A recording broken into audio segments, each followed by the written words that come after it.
Welcome to Skilli. Today, let's quickly learn how to use the powerful Excel formulas VSTACK and HSTACK to combine data easily. If you need to append or stack multiple ranges of data in Excel instantly, then forget manual copy-paste. Let us show you Excel's VSTACK and HSTACK formulas. Let's start with VSTACK.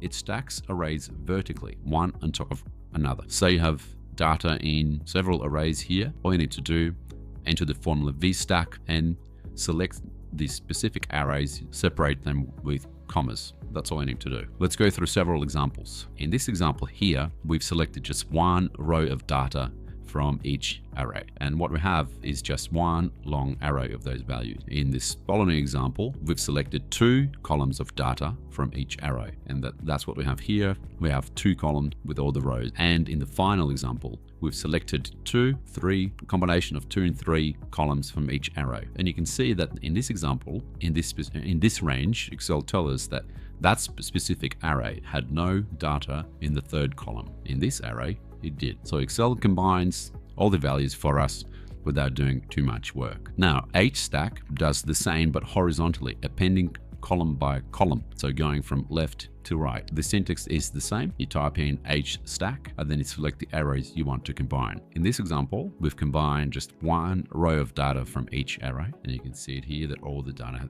has been appended. In the example below, we've appended a combination of 2 rows of data from some arrays and just one row of data from arrays 3 and 5. And the resulting combined array is 2 rows deep. And the last example, we combined 4 rows and another 1 row of data. And again, Excel tells you that, for example, in this part of the array, there was no third row of data, same here, but in this specific part of the appended resulting array, there were 4 rows of data. Both HSTACK and VSTACK are dynamic array functions in Excel 365 and later. They're perfect for merging lists without copy-paste hassles. Both formulas accept multiple ranges, dynamic arrays, even spilled formulas. They update automatically when the source data changes. So next time you need to combine data vertically or horizontally, remember VSTACK and HSTACK for simple, clean, and fast formulas. Try them out and boost your Excel productivity. That's it for now. Watch out for more helpful hints from Skilli. Bye.